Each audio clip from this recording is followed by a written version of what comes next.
Hi അസ്സലാമു അലൈക്കും. എല്ലാവർക്കും ഇന്നത്തെ വീഡിയോയിലോട്ട് സ്വാഗതം. ഇന്നിപ്പോൾ എളുപ്പത്തിൽ ഉണ്ടാക്കാൻ പറ്റിയ ഒരു സ്നാക്കാണ് കാണിക്കുന്നത്. അപ്പം വീഡിയോയിലോട്ട് പോകുന്നതിന് മുമ്പ് നിങ്ങൾക്ക് വീഡിയോ ഇഷ്ടമാവുകയാണെങ്കിൽ ഒന്ന് ലൈക്ക് ചെയ്ത് സപ്പോർട്ട് ചെയ്യണേ. ഇനിയിപ്പോൾ ചാനൽ ഇഷ്ടമാവുകയാണെങ്കിൽ ഒന്ന് സബ്സ്ക്രൈബും ചെയ്തുകൊണ്ട് സപ്പോർട്ട് ചെയ്യണേ.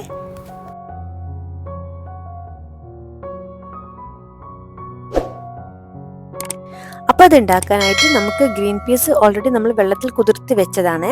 ഇനി അതിലോട്ട് ഒരു മീഡിയം സൈസ് സവാള എടുത്തിട്ടുണ്ട്, ഒരു ചെറിയ കഷ്ണം ഇഞ്ചിയും, അതുപോലെ തന്നെ ഒരു 4 പച്ചമുളക് നമ്മുടെ എരിവ് അനുസരിച്ച് എടുക്കാം. പച്ചമുളക് ചെറുതാക്കി അരിഞ്ഞതും പിന്നെ കുറച്ച് കറി ലീവ്സ് എടുത്തിട്ടുണ്ട്. എന്നിട്ട് ഇതാ ഞാൻ ഈ ഗ്രീൻ പീസ് ഒന്ന് മിക്സിയിൽ അടിച്ചെടുക്കുന്നത്. ഞാൻ വെള്ളം ഒന്ന് ചേർക്കാണ്ടാണ് ഇത് അടിച്ചെടുക്കുന്നത്. ഇനിയിപ്പോൾ നമുക്ക് വെള്ളം തീരെ അടിയുന്നില്ല എങ്കിൽ കുറച്ച് വെള്ളം ചേർക്കുക. ഒരുപാട് വെള്ളമായി ആവരുത്, കുറച്ച് വെള്ളം ചേർക്കാൻ പറ്റുള്ളൂ. അപ്പോൾ നമുക്കൊരു 2 സ്പൂണോ 2 ടേബിൾ സ്പൂണോ 3 ടേബിൾ സ്പൂണോ അങ്ങനെയൊക്കെ അളവ് അനുസരിച്ച് വെള്ളം ചേർത്താൽ മതി കേട്ടോ. അപ്പോൾ ഞാൻ ഗ്രീൻ പീസൊക്കെ ഒന്ന് നന്നായിട്ട് അടിച്ചെടുത്തിട്ടുണ്ട്. നന്നായിട്ട് അടിഞ്ഞിട്ടൊന്നുമില്ല കേട്ടോ, കുറച്ചൊക്കെ അതിൽ അടിയാണ്ട് നിൽക്കുന്നുണ്ട്. അപ്പം ഞാൻ അതിലോട്ട് ബാക്കിയുള്ള സാധനങ്ങളൊക്കെ ഇട്ട് കൊടുത്തിട്ട് ഒന്നുകൂടെ ഒന്ന് ക്രഷ് ചെയ്തെടുക്കുകയാണ്. അതിലോട്ട് ഞാൻ സവാള ചേർക്കുന്നില്ല, സവാള ഞാൻ സെപ്പറേറ്റ് തന്നെ അതിലോട്ടൊന്ന് മിക്സ് ആക്കി എടുക്കുക ചെയ്യുന്നുണ്ട്. അപ്പോൾ ആ മാവ് നന്നായിട്ട് അരച്ചെടുത്തതിന് ശേഷം കുറച്ചൊരു ചെറിയ ഇതായിട്ട് നിൽക്കും. ഇത് പൊരിച്ച് കഴിക്കുമ്പം ചെറിയൊരു ബൈറ്റ് ചെയ്യാനുള്ള രീതിയിലായിരിക്കും. അപ്പോൾ ഞാൻ എന്നിട്ട് ആ സവാളയും ആ മിക്സും എല്ലാം കൂടി നന്നായിട്ട് കുഴച്ചെടുക്കുന്നുണ്ട്. അപ്പോൾ അതൊക്കെ നന്നായിട്ട് കുഴച്ചെടുത്തതിന് ശേഷം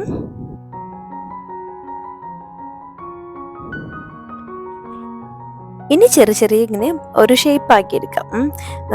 നമ്മൾ കൈപ്പത്തിയിൽ വെച്ചിങ്ങാണ്ട് ജസ്റ്റ് ഒന്ന് പ്രസ് ചെയ്തങ്ങാണ്ട് ആക്കിയെടുത്താൽ മതി. ഇനിയിപ്പോൾ നിങ്ങൾക്ക് അതിൻ്റെ കട്ടി ഓരോരുത്തരുടെ ഇഷ്ടം അനുസരിച്ച് ആക്കിയാൽ മതി. വളരെ തിന്നായി വേണമെങ്കിൽ ചെറിയ ബോൾസ് ആക്കി എടുക്കാം. അപ്പം ഞാനിത് അത്യാവശ്യം കുറച്ചൊരു ഇതിൽ എടുത്തിട്ടുണ്ട്.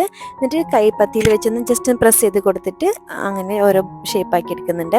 ഇതിപ്പോൾ നമ്മൾ വെള്ളം ഏറി കഴിഞ്ഞിട്ടുണ്ടെങ്കിൽ നമുക്ക് ഇങ്ങനെ ഒരു ഇതായി കിട്ടത്തില്ല, ഒരു ഇത്ര പെർഫെക്റ്റ് ആയി കിട്ടത്തില്ല. അപ്പോൾ വെള്ളത്തിൻ്റെ അളവ് നന്നായിട്ട് ശ്രദ്ധിക്കുക. ഇത് അരച്ചിരിക്കുന്നത് ഇതിൽ പ്രധാനപ്പെട്ട ഒരു ജോലി എന്ന് പറഞ്ഞാൽ ഈ അരപ്പ് തന്നെയാണ്, ഈ മിക്സിയിൽ അരച്ചിരിക്കുന്ന ജോലിയാണ്. അപ്പോൾ ആ ടൈമിലൊന്ന് ശ്രദ്ധിച്ചൊന്ന് ചെയ്താൽ മതി. പിന്നെ ബാക്കിയുള്ളതൊക്കെ വളരെ ഈസിയാണ്. അപ്പോൾ അങ്ങനെയല്ല ഒരു ഷേപ്പാക്കി എടുത്തിട്ടുണ്ട്. പിന്നെ ഇത് അടിക്കുന്ന സമയത്ത് ഉപ്പ് ചേർക്കണം കേട്ടോ, ഞാനത് കാണിക്കാൻ വിട്ടുപോയതാണ്. നമുക്ക് ഒത്തിരി ഉപ്പ് ചേർക്കരുത്, ആദ്യം തന്നെ നമുക്ക് ടേസ്റ്റ് നോക്കാം, അതനുസരിച്ച് ഉപ്പ് ചേർത്താൽ മതി കേട്ടോ.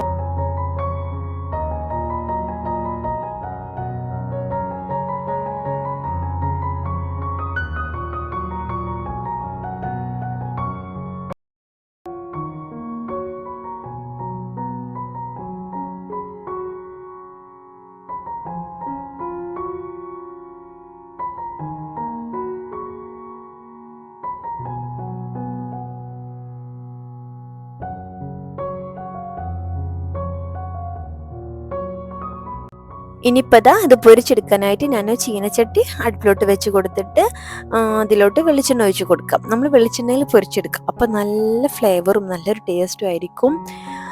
അപ്പോൾ തീയൊക്കെ ഒന്ന് ചൂടായതിന് ശേഷം അതിലോട്ട് നമ്മൾ ഓരോന്ന് ഇട്ട് കൊടുക്കുമ്പോൾ പ്രത്യേകം ശ്രദ്ധിക്കണം. എനിക്ക് എപ്പോഴും ഉണ്ടാവണ ഒരു കിട്ടുന്ന പണിയാണ്, ഇങ്ങനെ ഇട്ട് കൊടുക്കുമ്പോൾ എൻ്റെ കയ്യിൽ അങ്ങനെ എൻ്റെ ഫിംഗർ അതിലങ്ങ് മുങ്ങിപ്പോകും. എപ്പോഴും എനിക്കങ്ങനെ പൊള്ളുന്ന പ്രശ്നമുണ്ട്.